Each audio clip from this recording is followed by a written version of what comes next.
afternoon. I have a short statement here to read to update you on the strike, day 3 strike. Good afternoon, ladies and gentlemen of the press.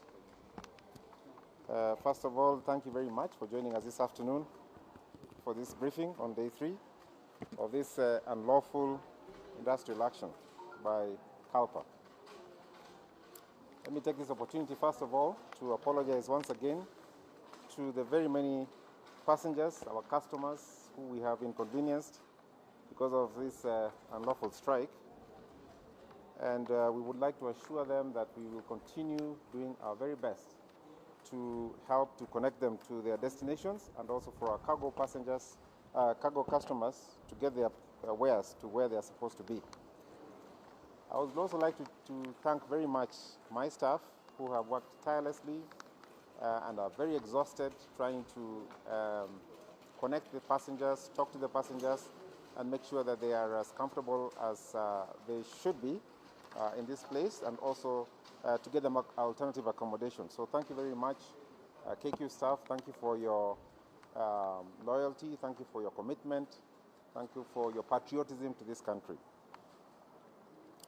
So as of today, when you look at the passengers update, by 2 p.m. this afternoon, we have already restored about 20% of our network. This is about 18 flights out of JKIA, that's from here, carrying about 2,000 passengers to Addis. That is 2 flights, to Johannesburg, to Entebbe, Mombasa, 2 flights, Dar es Salaam, Harare, Lusaka, and then London. So we are happy about that. Tomorrow, we estimate that we'll be able to have crewed at least 30% of our flights. So slowly but surely, we are getting back to normal. We have also reduced the number of disrupted passengers from 12,000 to 9,000 by working either directly through these flights that we're able to crew, and also through our partner airlines like Jambojet. Unfortunately, we have had to cancel 47 flights today because of lack of crew. We still have about 500 of our passengers who are accommodated in various hotels in Nairobi. This is because some of our guests who were to depart to various destinations are still waiting for their connections, and so we have about 500 of them in our various hotels. From a cargo point of view, because of the flights that we have been able to crew, we have also therefore been able to uplift about 25 tons of cargo. Remember, we normally uplift upwards of 150 tons of cargo.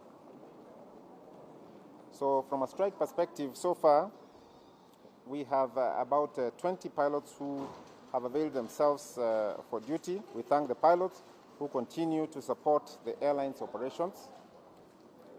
For pilots who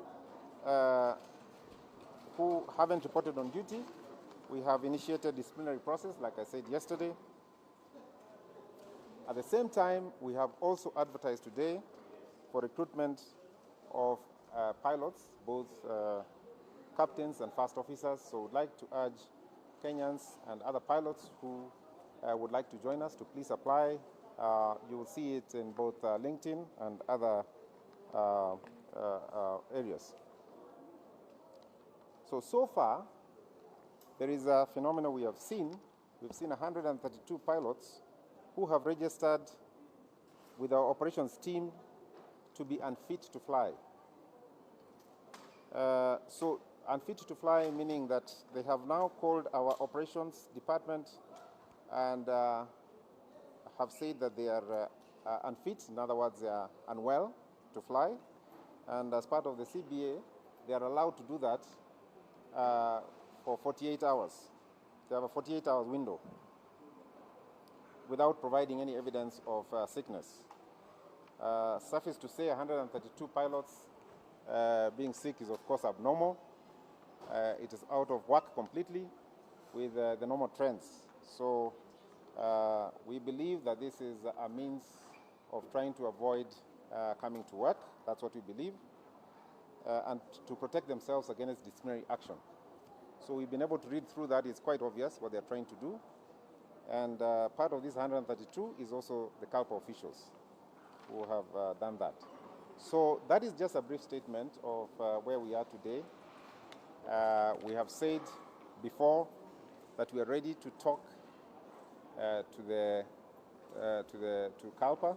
However, now time has changed.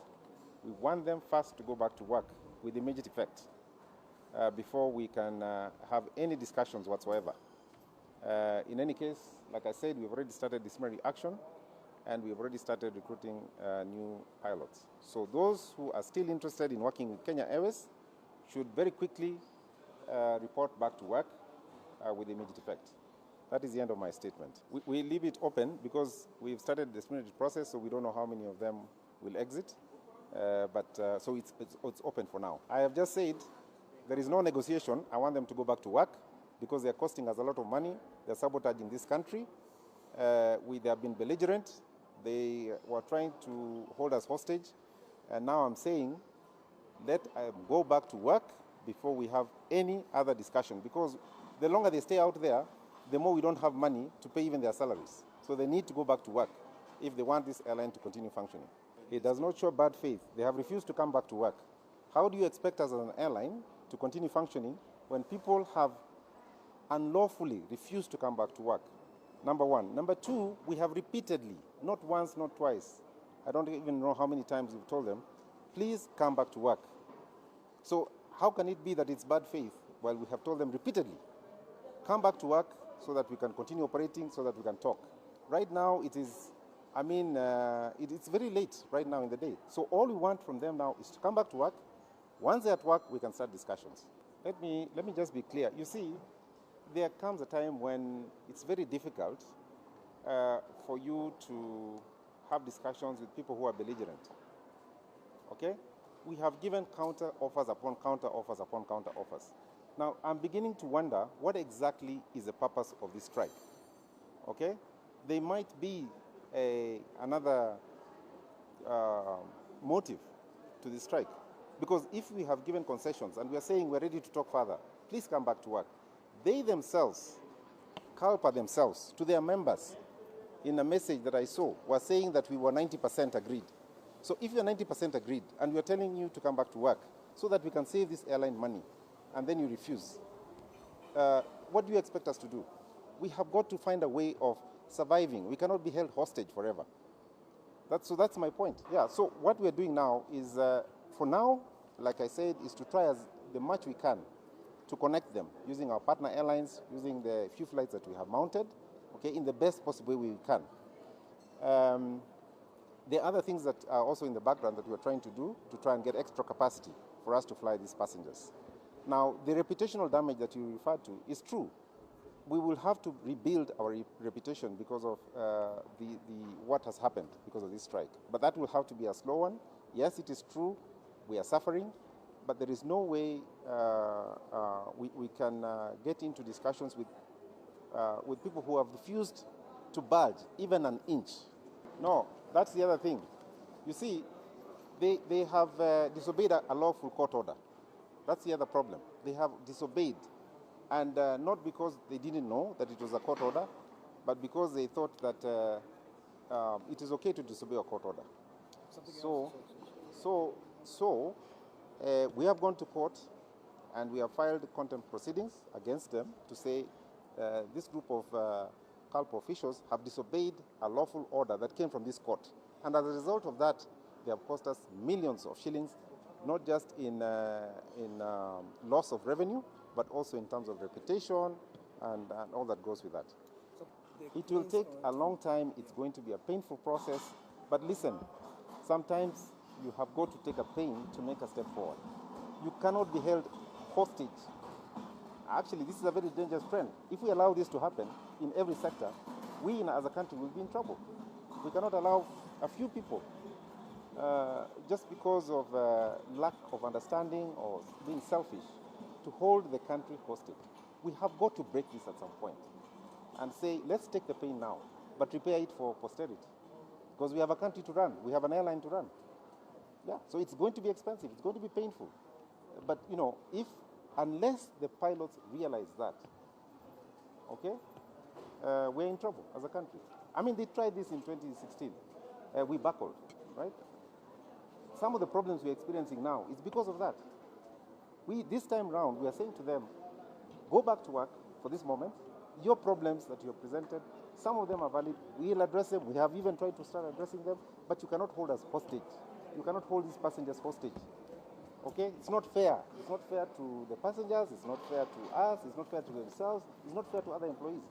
Our employees are tired. They have been working flat out to try and address this situation. The couple officials are saying that Kenya Airways management has refused to sit down with them. That is a lie. That is a lie. Unfortunately, I'm sorry, I'm using a very strong word. Okay, that is untrue. That is the right word to use. That is untrue. And you have read the Ministry of Labour. Have you read the Ministry of Labour statement? It is very clear. That's the reason they released it, because they spend many hours with us. We were there. We conceded. CALPA did not concede 1 inch. And that is why we are saying it feels like this strike has other motives. Because if someone sits with you and they give you concessions, there's an arbiter there who's saying, we can continue these discussions. I will oversee. This is an independent arbiter, and you're still holding to your views. Then it's very difficult. So that particular propaganda they're using, it is management who is refusing to sit down, is a lie, because it has been dispelled by the Ministry of Labour. You saw the CS released a statement yesterday. Both the Ministry of Labour and the Ministry of Transport released independent, both of them, to say it is CALPA who are being difficult.